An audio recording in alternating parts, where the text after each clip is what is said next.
What's up everyone, Steve here, long-awaited video, how to make money grading with PSA, BGS, CGC, any grading company. But before we fully get into it, let me just say a few things, alright?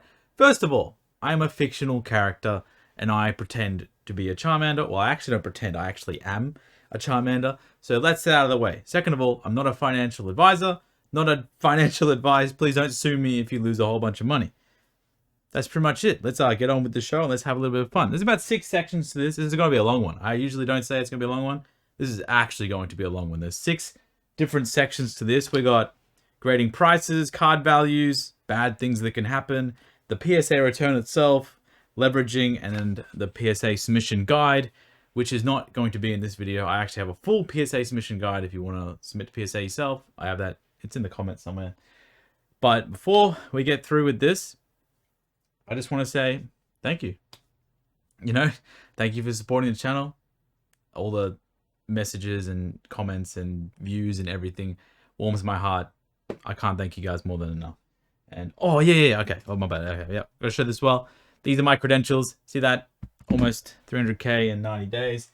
Now it's a lot of money, yeah, whatever. But I also spend the most amount of money, so I might like sell the most, but I also spend more than everyone else combined that's also selling in my country. So don't worry about that. So let's get into this. Oh man, okay.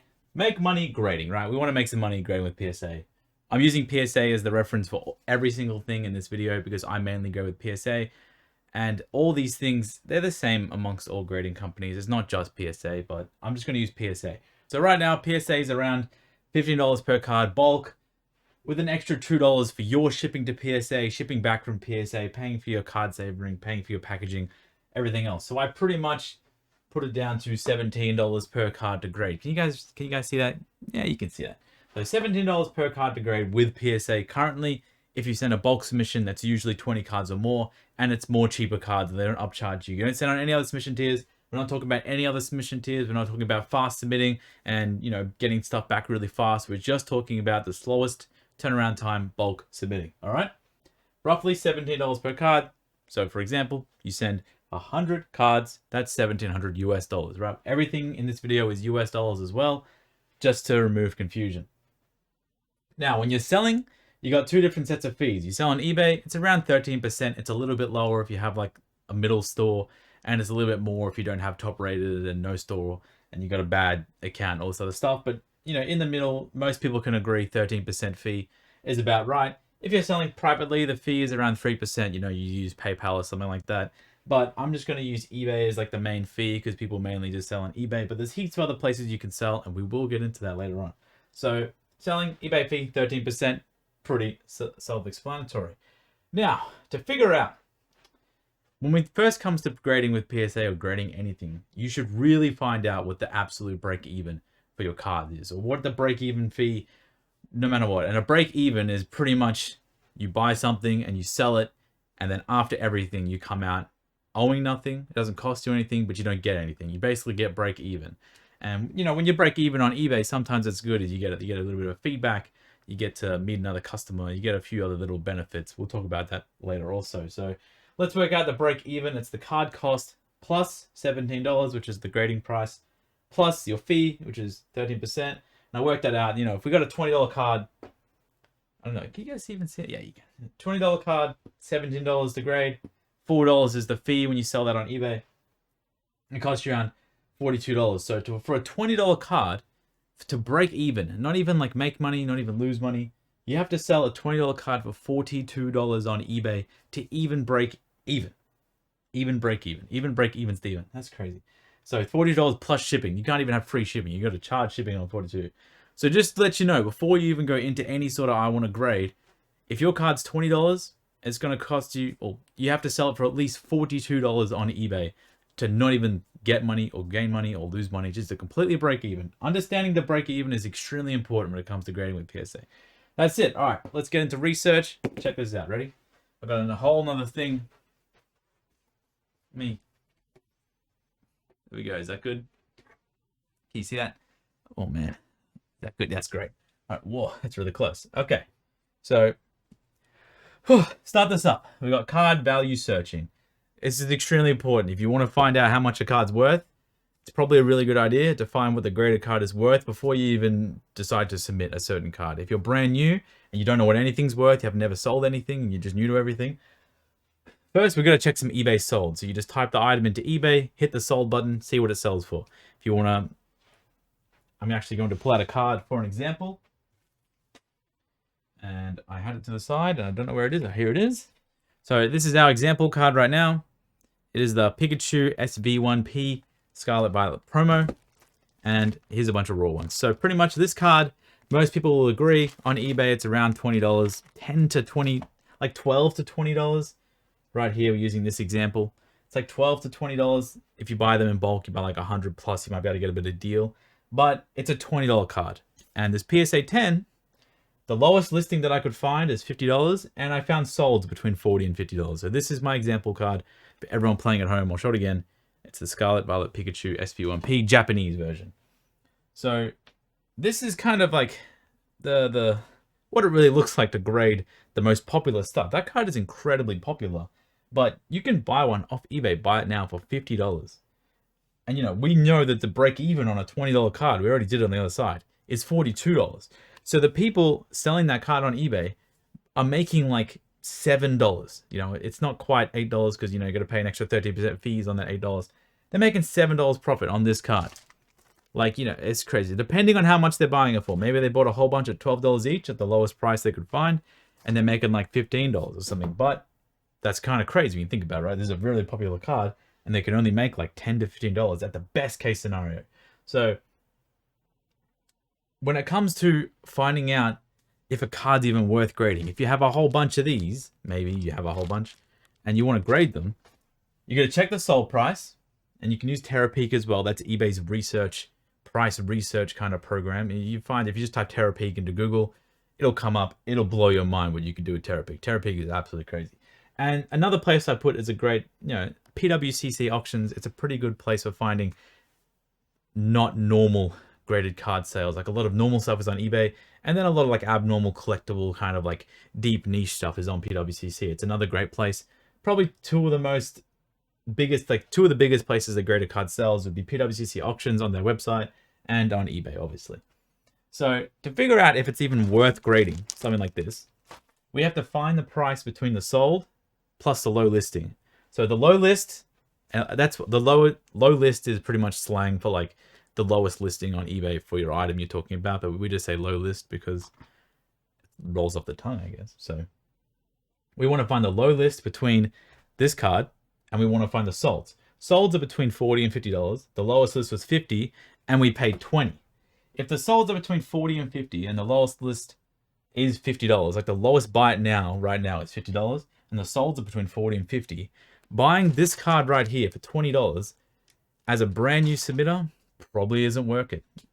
Probably isn't worth it, and it won't work. Because you got to think about it. Unless you're getting them in bulk and you're submitting a lot and you're used to this and you know how to buy and sell, it's not really worth touching something like that because it's already been super optimized. So that's just an example of how I would ever find out how a card or how much a card is worth grading. And you can repeat that process for every single trading card ever made. It's just pretty much, if it doesn't have anything sold and it doesn't have anything listed, you might have the only one, you might have a little bit of an opportunity there. So we got the PSA pop report. Is really, really important for these super mega modern cards that most people are going to have. You know, we're all average human beings. We're all average people. We don't have crazy amounts of crazy cards. Most of us just have cheap, normal cards. I mean, what's next to me right here? See? Radiant Charizard, cheap, normal card. Charizard Shining Star V, another cheap, normal card. We all just have cheap, normal cards because we're just cheap, normal people. So PSA pop report. Check the 10 rates of the cards that you are submitting if you have a few and you want to send them in.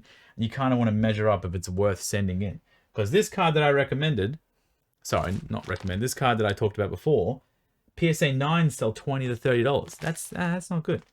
That's lose money territory. We don't want to be in lose money territory right here. We don't want to be in lose money territory. That's really bad. That's actually really sad and really bad. We want to be in make money territory. So we want to check the 10 rate on cards like this. And now I haven't checked this one, but how you do it, go PSA pop report, kind of just type up the card of what it is. It's really easy. So this one will be in the 2022 Pokemon Japanese promo section. We just go through there, find the card, You see how many are graded, and then you just divide it by the rate of 10s. And that's how you see the 10 rate. So if there's 1,000 graded and there's 900 10s, it's more than likely a 9% 10 rate. You'll work it out. Every card has its own 10 rate. You'll figure out if it's worth kind of submitting. And then as you get to older cards that are like 5, 6, 7 years older, you really got to dial in on the condition more because they're not as new. And the 10 rate's just a little bit off because it's just an older card. These are brand new, so the 10 rate's going to be pretty easy. These are all sealed in packages already. Most of them are pretty much the same 10 rate, I can imagine, as the current PSA pop reports say. All right, what does it say at the bottom? Let's move back a little bit. It says, what do I buy? All right, here's what I recommend. If you're brand new and you don't know what to do, what do I buy, Steve? Tell me where you buy cards from. Tell me the secret source. I want to see your source. Put your source all over me. All right, here's what I do. I type into eBay PSA Pokemon. That's crazy, right? It's mind-blowing. I'm actually a genius. I type into eBay PSA Pokemon. I click the sold button and I see what's happening. I scroll through multiple pages. You know, sometimes I'll type in PSA Japanese Pokemon or just PSA Pokemon and I'll just see what's selling. And then I check the lowest listing. So if I find something that's really good and I see a card, and let me just get an example out. Yeah. Let me see this beautiful looking EX Battle Boost Charizard, man. It actually looks so good. I love Turkiya artwork, so good. So I find a card like that and they're sold. I'm like, hey, that's a pretty cool looking card. That's sold for like $140. I'm going to check the low list. I'm going to see how much the lowest listing is on eBay. And then there's someone lowest list like $180. I'm like, okay. So between 140 to 150 to 180 is how much this card sells for, and the lowest listing, that's pretty much what you'll expect to be able to sell that card for. Until the other person sells out and maybe they don't have any more left and all that other stuff. We're going to check if we can buy some raw copies of that card. And then we're going to check the pop report just to see how easy it is to grade. And then you just repeat that over and over and over again. That's all it is. You try to find what the graded card sells for. And then you try to find the raw card. And then you just submit it for grading. And then price it underneath the low list if you want to sell it fast, or between the sold and the low list. And then you just do that over and over again. That's pretty much it. What do I buy? That's it. I don't know what to buy. I just search every single day. I wake up. I might not even know what to buy currently right now, but tomorrow I'm going to wake up. I'm going to do my daily routine where I check the sold listings overnight, have a good idea of what's going on, and then I just buy that stuff. What I say in this video now isn't going to be relevant for 1, 2, 3 months down the line because what's selling now isn't relevant to 3 months. Does that make sense? So I can't really tell you because I don't know. I just check. I just do this thing over and over again, over and over again. I just do what I do. I do it. So this here for the low pop stuff. A lot of people ask me about low pop. How do I price low pop? If you're someone that actually has something that's genuinely low population, where it's like, it's not just you're the only person who's actually graded it, but like it's actually rare to get in a high grade, you probably know what you're doing. So I would say just use your gut. Like, you know how much it costs you. You know how kind of rare it is, and you know how hard it is to grade because you're the only one with one. You can always ask around. You can ask me. You can ask other people. Don't try to spam every single person you see on Instagram or YouTube or something like that because, you know, they are busy people. And if you're just asking them a question just to get confirmation bias, that's kind of frustrating. But ask around, ask your friends, see what happens. You can price it up high and then you can use best offer. You can't see that on the video, but that's pretty much what I've written. So price it high, use best offer. Does that make sense for the low pop stuff? And that's pretty much it for this section. Card value searching. Like I said, it's not as pretty as it looks. This PSA 10 sells for $50, or the lowest listing's $50, but it costs them around $40 to get the card and graded and everything together with the fees. It's a $5 to $10 margin. It's not very pretty. It's basically like working a minimum wage job almost. So, plus you can get PSA 9s and you can just lose all your money. That's not great. So back to the first section here. Ugh. Let me get that there with the light. Kick this back a bit. Sorry, I'm just adjusting this. I want to make it perfect. Too much stuff on my floor. That's the biggest issue. That's the biggest issue. Jesus Christ, look at my... Oh, this shirt's way too small, I think. Jesus. I look like such a weirdo wearing a shirt like this. Alright. That's what we're up to. Now, let's talk about the bad things. Let's talk about the bad things, boys and girls. I'm not going to edit this video. I'm just going to do a big one take because it's more fun that way. I don't know where my trusty little boy is around here. So hopefully I have recorded all this and I actually press record because I'm going to remove all this information. And if it's not there when I start the video again, I'm going to be really mad. But let's remove all this.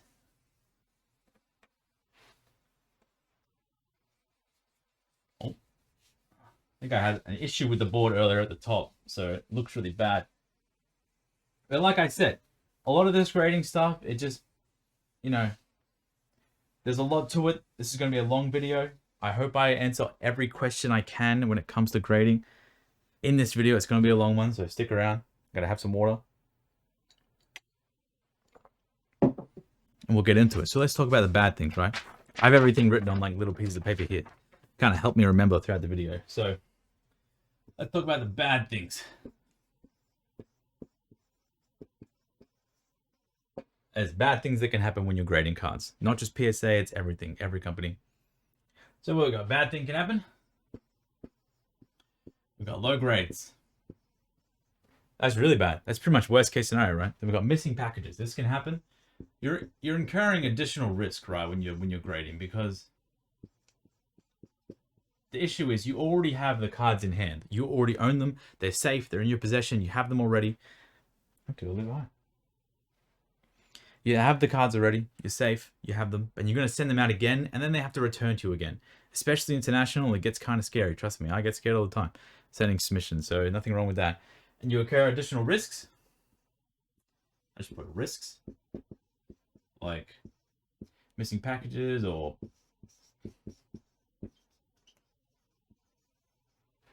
PSA can damage your cards, and maybe they don't pay you out as much as they're actually worth, and that would be really crappy if that happened. 2 cards damaged in a lot, like a lot. Then we got market price.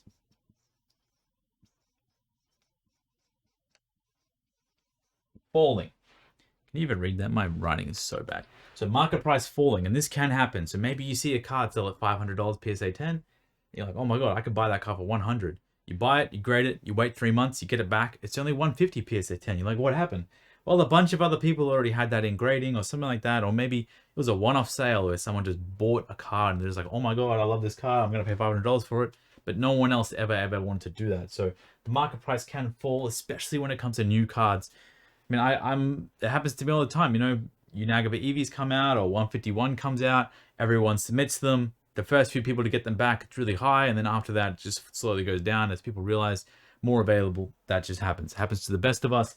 That's why I don't always recommend grading the mass modern stuff, because you're competing with so many people and you're competing with really big stores and bigger people that have a lot of money that they don't really care if they just break even on everything. Kind of like me. Like, I don't care if I break even on stuff because it's all a part of my daily routine. It's not the end of the world if I break even, and I kind of just goes through. It's not a big deal if I break even, but for a newer submitter, they can't afford to break even. They need to even try to make something, right?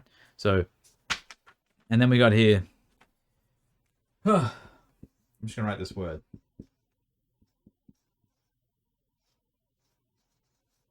I don't know if that's how you spell it, but it's conspiracy. I wrote turning into a conspiracy theorist, but I don't think that's going to happen to most people, but that does happen. People turn into conspiracy theorists when it comes to grading. They go, oh, pop control, or they damaged my card on purpose and it wasn't there beforehand.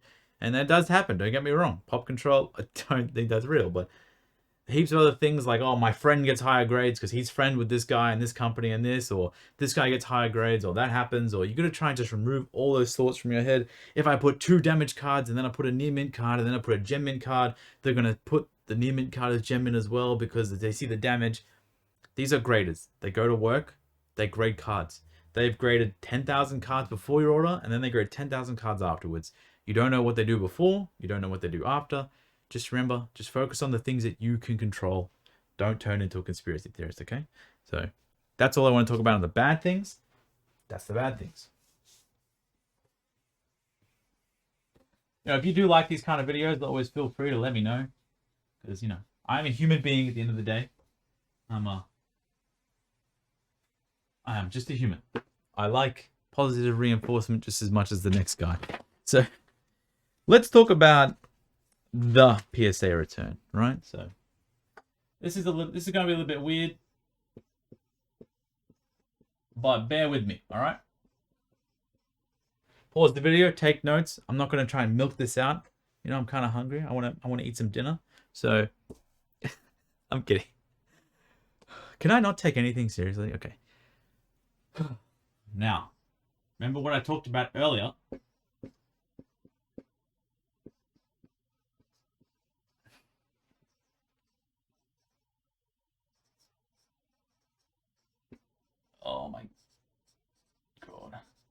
I'm not a university professor, all right? I don't know how to write on one of these things. Break even on your low or bad grades. You get a PSA 9 on a crappy card, you get a low grade on something good, but you're just like, oh, I don't really think that's going to sell. I don't think anyone's going to try and buy that from me. Break even on that shit, man. Just clear it out. You should be splitting your submissions the moment you get it back. So you send a whole bunch. This is like, sorry, I should have said this. You've already received your PSA return. You've always submitted a bunch of cards. And let's say you have 100 cards. 50 are really good and you think you can make profit on them quite easy. 50 are kind of bad and you think that you can only make like $5 to $15 on them. Those 50 that are bad, clear them out. Throw them on auction. Put them on auction and start the price at $40 per card. See if they only get one bid. Dump them. Find the break-even point on every single one of those cards and start an auction at the actual how much money that you just won't make or won't get from that auction. Like, you know what I mean? You got a $20 card, put it on auction at $42. It sells, you get your money back. That's great. That's what you want to do. You want to break even as fast as you possibly can on your bad stuff. Break even fast. That's what it's all about. This is because you can't afford to sit there and sit on crappy cards that maybe they're not crappy to the people who might buy them, but to you as a store, you as a seller, you need to be able to cycle that stuff through so you can get more cards out, get more money in to buy more cards. You're not just going to sit there and be like, oh, I really need to get $10 profit on this card when you could have sold it 2 months ago, broken even, bought something that's actually decent. You learned your lesson, right? Because there's a buy for every card and you can use auctions and stuff to kind of move through the bad grades. You can use auctions. Yeah, you can use auctions. Don't think about it, all right? Just, you get the cards that you think are good, list them, buy it now, put the amount of profit you win, put them at the market price, do all that stuff properly. They got the stuff that's not so great, list them, auction them, put the buy it now is really low, sell that stuff as fast as you possibly can. Don't think about it, just sell it. Just sell it, get rid of it, buy some more cards. That's my advice, all right? Aim to profit on your good stuff, and then we can learn. Learn from mistakes. Okay? Super, super important to learn from the mistake. Let's say you sent some cards out, got a tiny bit of edge where you missed a dent or you missed a crease. That's God's way, PSA's way of telling you, hey, you messed up, not too bad, break even on your card, check them better next time. You should be checking every single card like crazy, but in general, you really need to be learning from the mistakes. I learn from mistakes every single submission I get. Even to this day, I send cards in that are pretty much borderline 9, 10 because I'm like, oh, it could get a 10, it could get a 9. But if it does get a 9, I just break even on it and move on. I don't need to make money on every single card. I do send some risky cards here and there. You guys have seen my submissions. I have 88 PSA returns on this channel so far. I have made a lot of mistakes. Do I let it get me down? No, I just clear that stuff out. Buy some more stuff that's actually going to be good. All right. Now we got rid of that. Let's talk money. You want to talk money? Let's talk money. Remember, I'm not a financial advisor. I'm just a guy. Okay? If you look at any of this and you lose money doing this, well, that's just shit out of luck. Because let's talk money. Okay? Please. I'm joking around, but doing videos like this, it actually sends me through a spiral. Because I want to help out, and this is the stuff that people want to see. And I want to hear from someone who actually knows what the hell they're talking about. So, seriously, don't grade and send a whole bunch of cards if you don't know what you're looking for. Watch my videos on pre-check-in, watch my videos on the things, research what the cards actually sell for before you send them. Do all that stuff first, because I don't want you to lose money. I want you to gain money, right? Okay. Let's talk money. This is you. So you either start in 2 ways. You start with money. You're a person that doesn't have any cards. Let me bring this closer. I don't have to. There you go. You're a person that has money, or you're a person that has the cards. So that in this picture, this rectangle thing represents a card. And this, right, represents money. Pretty easy. If you're a person with money without cards, you do that. You just turn your money into cards. If you're a person with cards and you have a little bit of money, but you have cards first, you need to send them PSA. Pretty simple, right? And I should have drawn this a little bit better. But The way this looks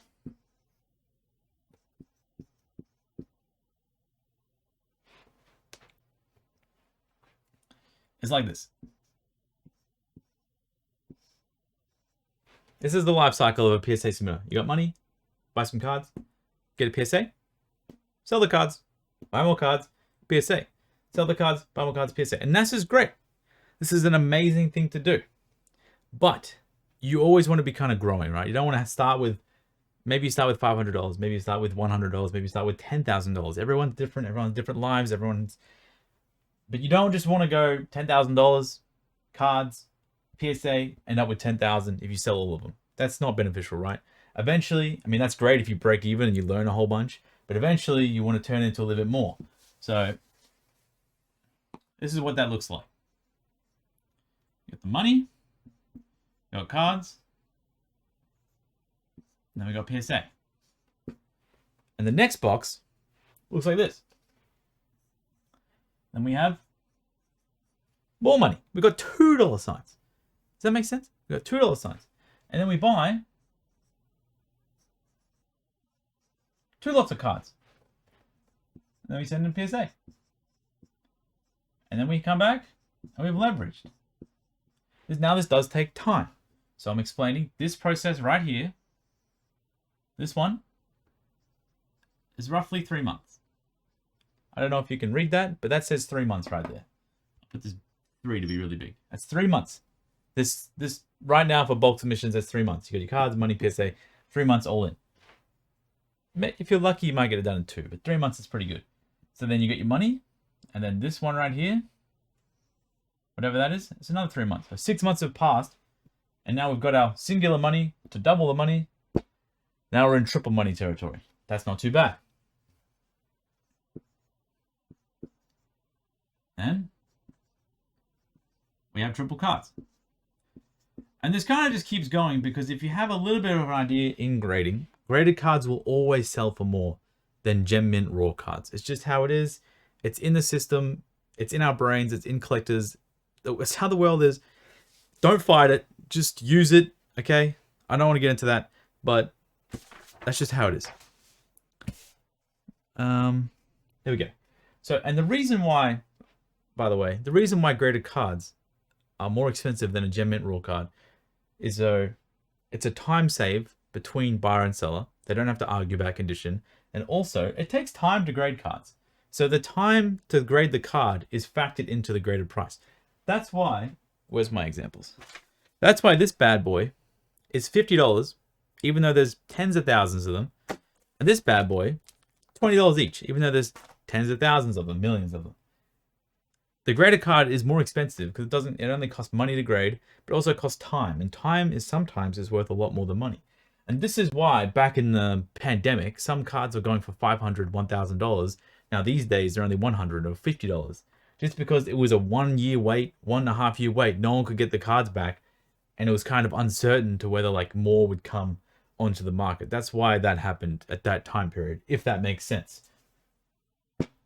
But this is pretty much the timeline of someone who grades with PSA and they do it correctly. Maybe on the first few submissions after 3 months, they only turn $1 sign into another $1 sign.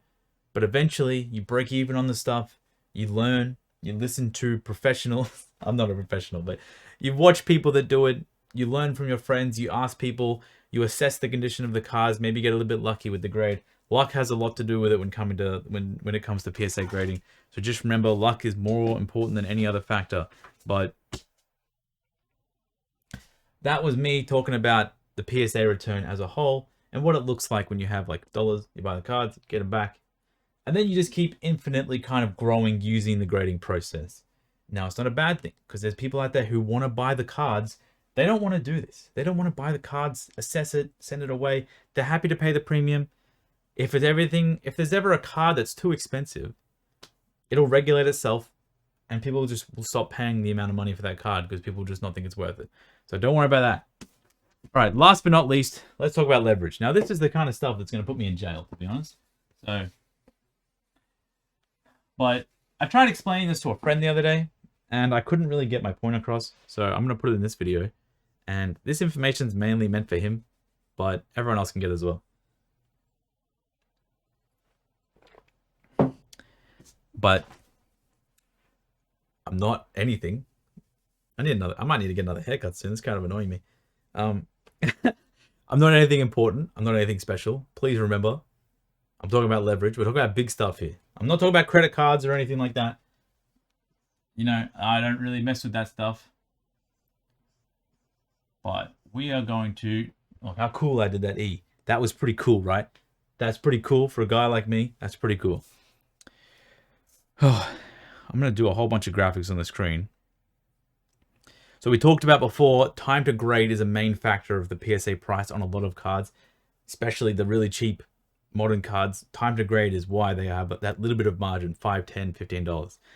But I'm going to do my best. I have a little bit of a cheat sheet thing written out here that I've tried to get my point across, but I'm going to put this on the big screen here. So we got our money. And we send it to PSA, or we buy some cards. And we send it to PSA, right? So this will be a yearly thing. We're going to be like, you use a year kind of scale, and we're going to presume that it takes 3 months to grade cards right now. So this is our PSA submission number 1, and we've done this in January. Does this make sense? We get the cards back, we sell them, we end up with more money, buy some more cards, and we go PSA. So 3 months has gone by. So you got January. Imagine January 1st, right? January, February, March, April, maybe. PSA submission number 2. This is high level knowledge too, by the way. I looked around on YouTube. I couldn't find anyone else kind of explaining this. So now we're on PSA submission number 2 and we're in April. Stick with me here. Stick with me here. The first submission in January, we got a bunch of good cards and we got a bunch of bad cards. The bad cards, we broke even on them. We got our money back fast. The good cards, we list them. We're slow rolling them, right? You know, maybe they don't sell. Good cards take a while to sell. Every card takes a while to sell. There's a buyer for every card, but sometimes a good card might take a month, might take 2 months, might take 3 months, might even sell the same day you list it. It just depends how it is. So we got our submission back. We got our money back, or most of it at least already. It's in April. We submit again. We don't have that much more money, but you know, got our cards. This card, it doesn't look like a card. And then we send to PSA. After we get our submission back from April, we're in... Actually, yeah, right, no. I know where I'm at. So we're at submission number 3, and we're in May. So for those that don't know the month, first month, fourth month, fourth month, fifth month. May is the 5th month. I really hope so. So we're using leftover money from January's PSA grades, the good stuff. So we're using that money to send another submission in May. Now remember, it takes 3 months to do these things. Right now, you've already paid this one off, but we're in May right now, and we are leveraged. We are leveraged on these 2 submissions. And that is the main reason why most people build up a whole bunch of PSA cards really fast, because they take a lot of risk and a lot of leverage. I'll put this up here. This is risky business. Now this, I really shouldn't even be making a video about this, but this is like 30 minutes into some weird PSA video I'm doing. This is risk and leverage. This is some scary shit, and you can definitely get yourself in big trouble if you don't do this right, and you don't sort of like know exactly what you're submitting and know what you're doing. Currently it's May. You have an April submission already out, and you have a May submission out. And that's pretty good. You used to only have 1 submission out, and you were leveraged on this one because it wasn't paid for yet. Because PSA charges you when the grade's finished. I probably should have mentioned that a lot earlier. PSA charges you when the grades are finished, not when they receive the cards. So you pretty much get charged like within a week before you receive everything back. So now we're in July. Now we're in July. We got our money, we buy some cards, we send them PSA. It's our 4th PSA submission in July. We are no longer leveraged on April. April's the 4th month, July is the 7th month.